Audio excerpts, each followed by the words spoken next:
What's up, y'all? It's Zach with Living Corporate. Now, look, every now and then we try to mix it up for y'all because, so look, dependency and consistency is really important. But even within those lanes of consistency, you got to have a little bit of variety. You know what I mean? You don't come home and just eat the same thing every day. Or even if you do, you got a meal prep thing. Maybe sometimes you put a little red sauce. Maybe sometimes you put a little green sauce. You got to just, mix it up from time to time. Maybe sometimes you grill it. Maybe sometimes you saute. Maybe sometimes you rotisserie. You got to just, am I hungry? Yes, I'm hungry, y'all. My bad. Listen, check it out. We have another entry for y'all from our See It to Be It series. Amy C. Waninger, CEO of Lead at Any Level, as well as the author of Network Beyond Bias. She's actually been a member of the team for a while now. So shout out to you, Amy. Yes, thank you very much for all of your work here. And part of her work has been in driving the series called See It to Be It. And the purpose of the series is to actually highlight Black and brown professionals in these very prestigious roles, like within industries that maybe we, and when I say we, I mean Black and brown folks, I see y'all, that we may not always even know exist or envision ourselves in, hence the name of the series, right? So check this out. We're going to go ahead and transition from here. The next thing you're going to hear is an interview with Amy C. Waninger and a super dope professional. I know y'all going to love it. Catch y'all next time. Peace. Hello, Lawanda. How are you today? I'm amazing. How are you? You are amazing. I am so glad to have met you recently at an insurance conference focused on diversity and inclusion is how we met. Yes. And I don't think there are a whole lot of those in the world, and we need to make sure that there are more of them coming up. So, but I'm so glad to have you today. And I was wondering if you could explain a little bit about what it is that you do, first of all, and then how you landed in that spot. So what I do today is risk management in a very different way than I started doing risk management. I manage the risk of people living unfulfilled lives and sitting in unfulfilled careers. And so I am a life and career coach full-time and a motivational speaker. My career started as a risk management and insurance practitioner, and I spent 20 years doing that for global brands and had an amazing career in the space of global corporate brands. How I arrived in that place. So I loved math in school. Love math. And my mother was an accountant. And so her estimation of my career opportunities would be in line with hers. I would be an accountant. And so she really groomed me to do business and focus on accounting and math and those kind of things. Well, in 8th grade, I took an accounting class and thought, okay, this is just adding and subtracting. This is not really, interesting enough or layered enough for what I expected. And so it was in the back of my mind, but I didn't want to, it wasn't the top priority. So anyway, then fast forward a couple of years later, I was taking an AP math course, which is a college level math course in high school, and we did a project on projections. And at the time it was called decision science. And so you take a bunch of data sets and then you learn the trends and figure out how to project the future. And so I thought, oh, this is really cool because though I'm very analytical, I'm also very creative. And so I thought, okay, I can take the math and take the numbers and tell the future. Like, sign me up that. So I asked my teacher, like, what career, would I sign up for to do this? Because I didn't understand, what the possibilities were in that space.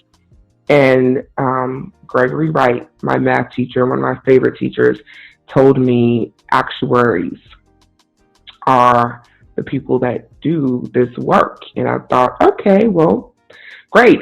He went further and did research and gave me some information about Georgia State University, which is one of the top 3 programs in the country.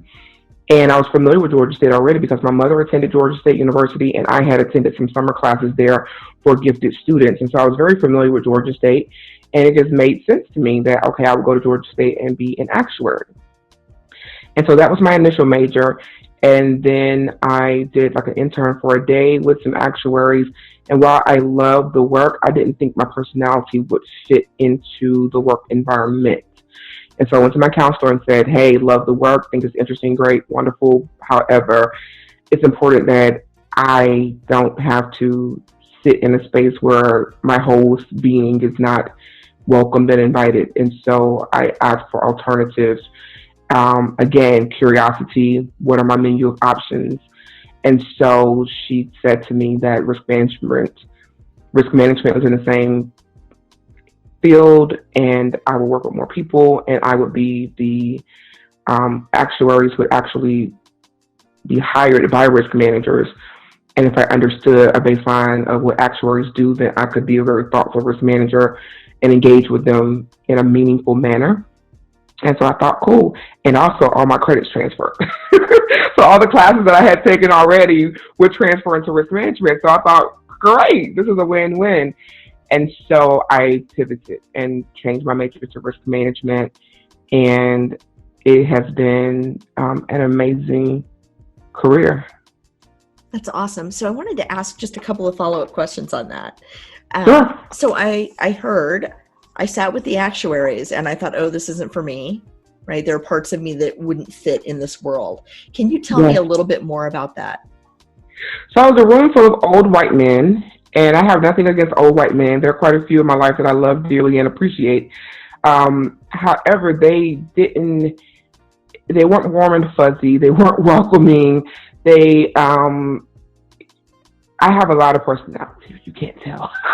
I have, a lot of personality. Like I said, I have a lot of creative energy, and I just did not feel that who I was would fit into that environment. Now, let me say this. If that was in 96, so many years ago, right? That is not the truth today.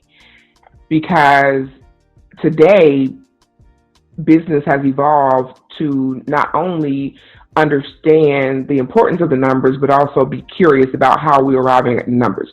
And so now actuaries are in a place where they're consultants. They're not in the back closet just pumping out numbers anymore. They're in the front, and they're being asked many questions and asked to explain how they got to the answer and what were the assumptions that were made. And they're being challenged even on, how their numbers evolve and these kind of things. And so today, actuaries are charged to do more than crunch out numbers. And so if I was in school today, honestly, I think actuary would be perfect for me, because I would be able to explain the numbers and be able to go through the process and problem solve and give people clear understanding about, what has occurred. But that was not the case in 96. In 96, it was, people sitting in back rooms crunching out numbers and asking no questions because they didn't have the language to ask. They didn't have the interest or understanding that they should ask. And so actuaries were deemed like mathematical gods, and you just do what they say, and they pump out the numbers and you go for it, and you don't really ask a whole lot of questions. And so in that environment, it was literally just, older white men, middle-aged white men sitting in a very sterile environment, pumping out numbers without the need for a whole lot of engagement with other human beings.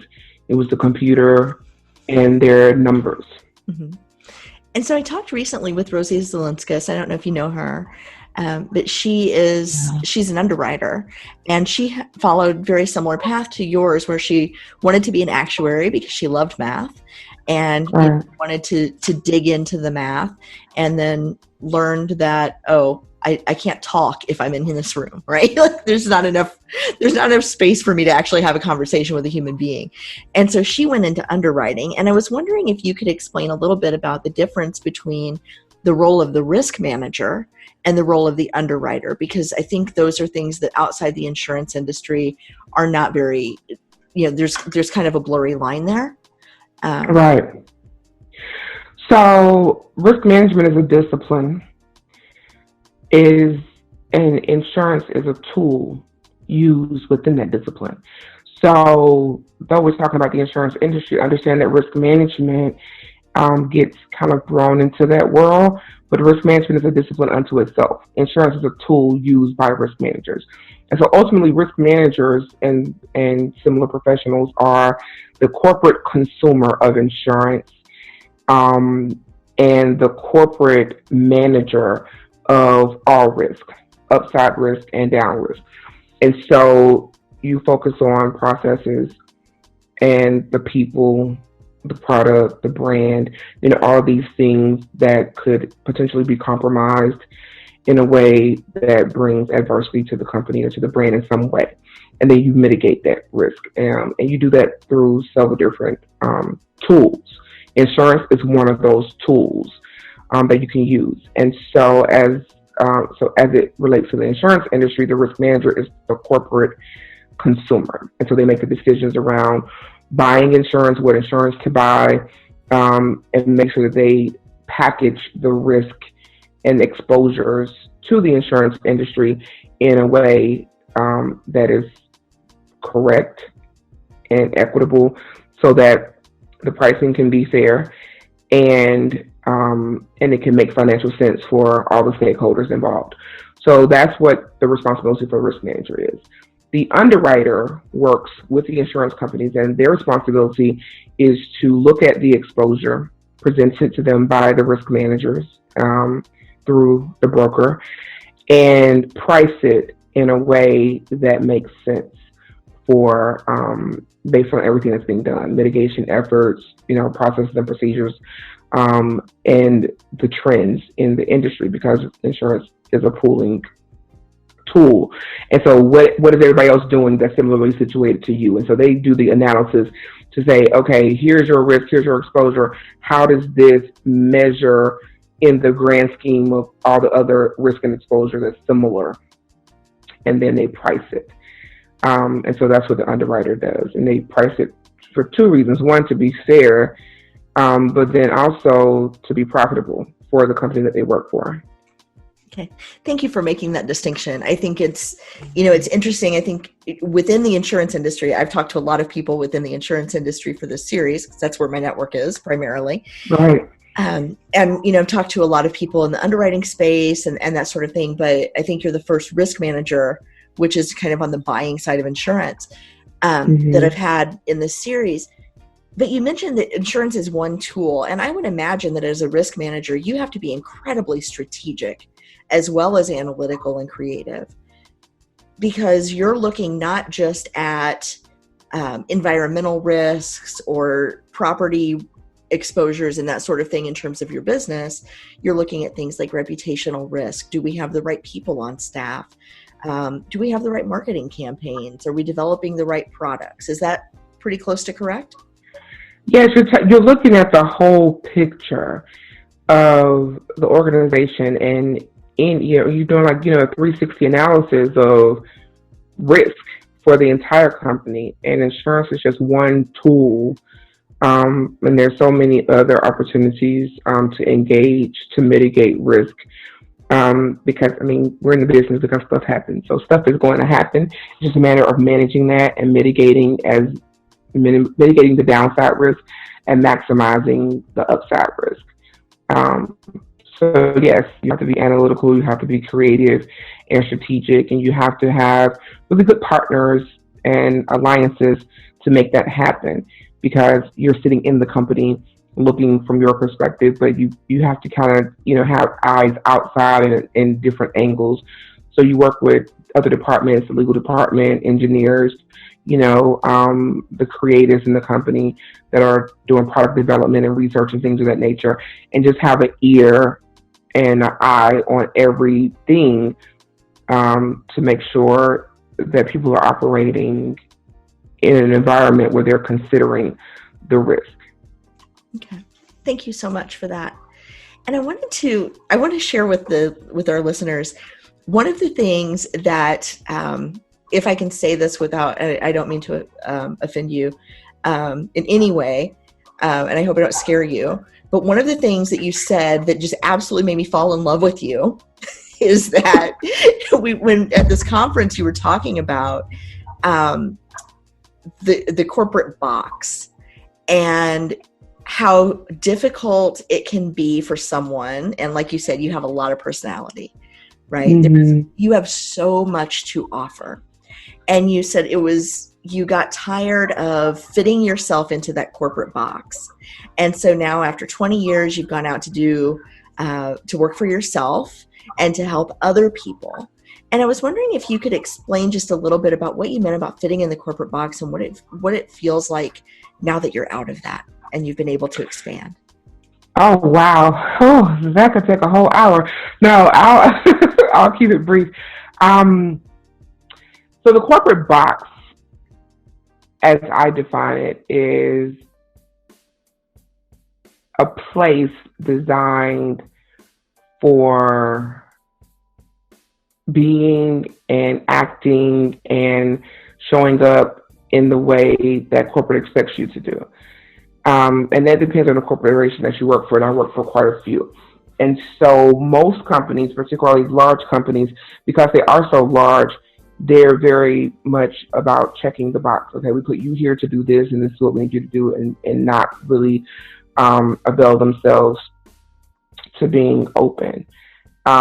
Also, if you haven't noticed, I am a Black woman, and so walking in a room does not give me instant credibility. I don't have that privilege of getting instant credibility, particularly in the risk management and insurance space, which is traditionally pale and male. So I always felt like I was starting at a deficit of explanation and starting at a deficit of credibility, just because of the way I look and the DNA that I was privileged to be blessed with. So that was a very difficult challenge, because I often felt like I had to fight just to do my job. I'm like, you hired me to do this, and then you're not going to let me do it because you don't have the perspective or understanding that I'm more than capable of doing. That I went to a top 3 school. I've worked for some amazing companies, and yet I was met with questions. And so that was very interesting. And I then have to remind myself that the box was never built with me in mind. It was not built with me in mind at all. And so when I speak up and speak out and ask questions and hold people accountable, that level of authority required for a risk management professional did not translate well with people who worked with me and who were receiving those instructions or receiving that direction or receiving on the other end of that authority. It didn't translate very well.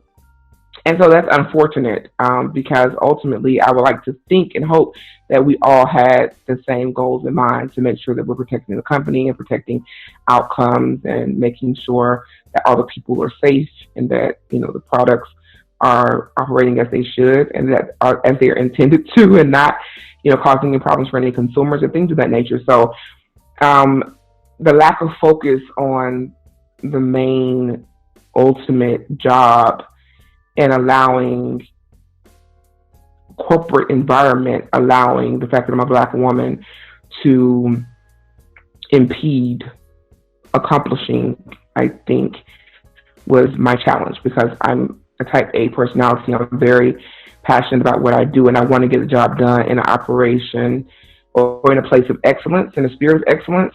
And I felt like perceptions of others got in the way of doing that effectively, and each and every time. And so that's what I meant by the box, the corporate box, sitting in a place that I just feel like, wasn't designed for me. So it's like wearing clothes that are too little for you, or wearing shoes that don't quite fit. You know what I mean? It's like you could make it work, but it's uncomfortable on an ongoing basis. And so what it feels like now is amazing. The freedom is amazing in every way, because the brand that I represent is my own. And I've always been very clear, no matter what company I work for, that my most important brand is my name. Because if a company, regardless of what their brand is, asks me to do something outside the purview of my integrity, I have no problem saying no. I'm not doing that. I don't care, what your global brand is. My integrity is intact, and my number one brand alliance and allegiance is to my name. And my grandfather taught me that, and he's very clear about that. You always protect your name.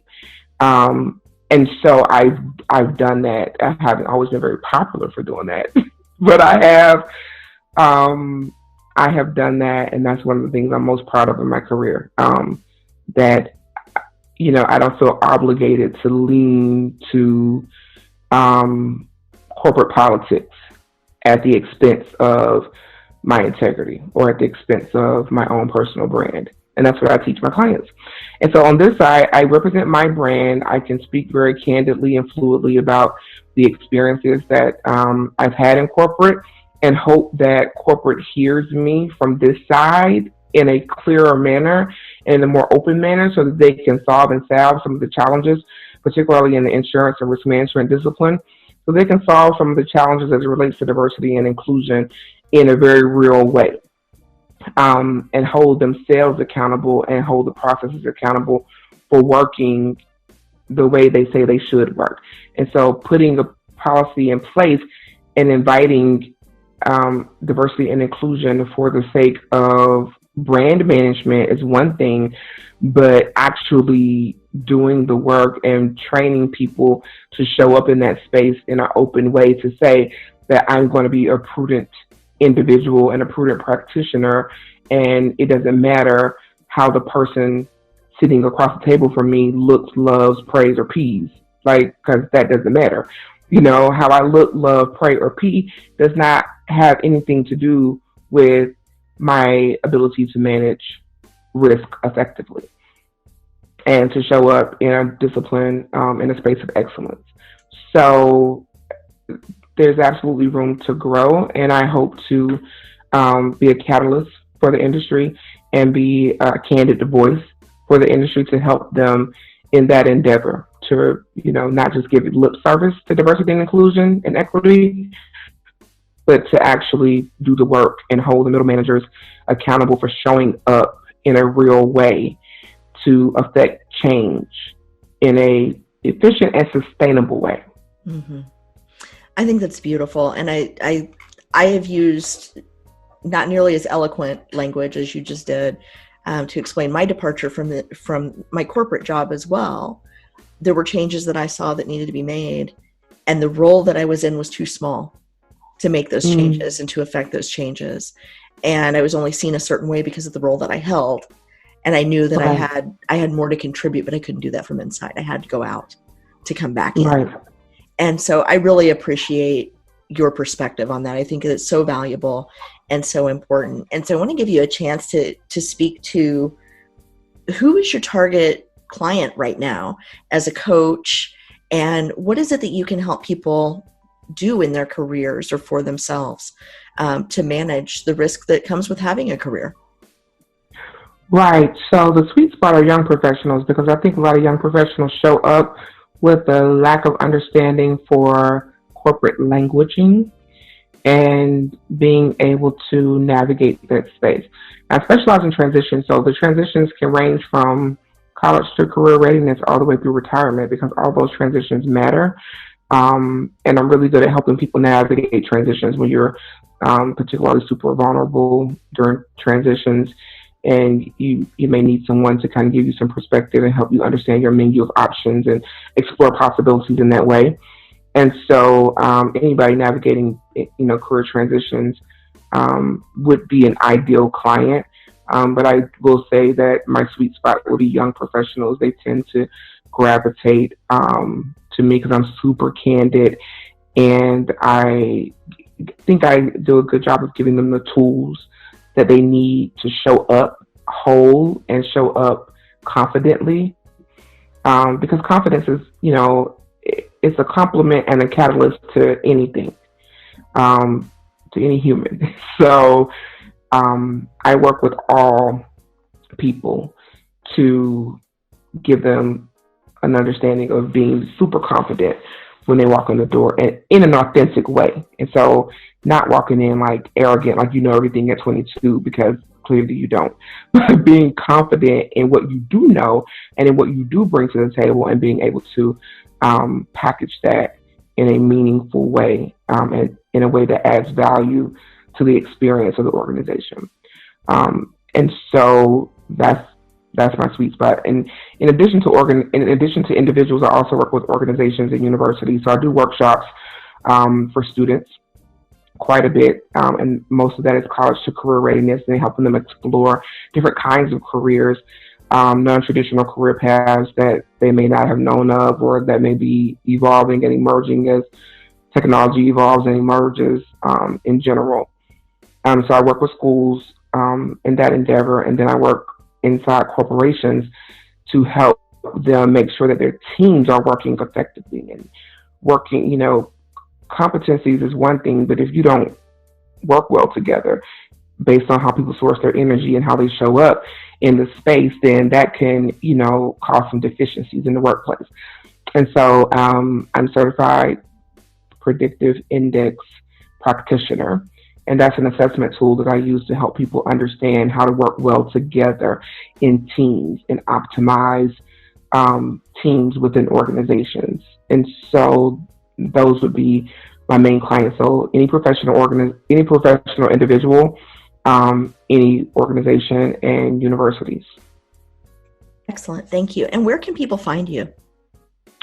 They can find me on my website at intelligentintentions.com, and that's in intelligentintentions with an S.com. Okay. Also, I'm very easy to find on LinkedIn, Lawanda, Elle Michell Hall. And I'm very active on LinkedIn. I have over 14,000 connections. Half of them are in the insurance industry, and the other half are mixed of lawyers and entertainment, because I have quite a few entertainment clients, which is fun. That's fun. It's a lot of fun. So it's very colorful. It's a lot of fun. That's the whole creative side of me, where I get to, hang out and help them navigate, because if they go from one job to the next in a different role, I mean, sometimes that takes some effort, a lot more effort, and they need some assistance with that transition. So it gets really colorful and fun. But anyway, so I'm active on LinkedIn, so that's a really good way to connect with me, and my website. That's fantastic. Elle, thank you so much. I am so glad to have gotten a chance to talk with you and to learn. Thanks for having me. My pleasure. Not just learn about your past and where you've been, but all of the amazing things that you're doing now. And I am so happy to know that you have gotten to expand into yourself in this new role and in your business and in your career, so that other people can see themselves in you and can find you to help move forward. This is fantastic. Thank you so much.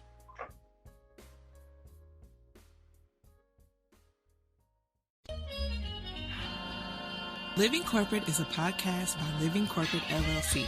Our logo was designed by David Dawkins. Our theme music was produced by Ken Brown. Additional music production by Antoine Franklin for Musical Elevation. Post-production is handled by Jeremy Jackson. Got a topic suggestion? Email us at livingcorporatepodcast@gmail.com. You can find us online on Twitter, Facebook, Instagram, and living-corporate.com. Thanks for listening. Stay tuned.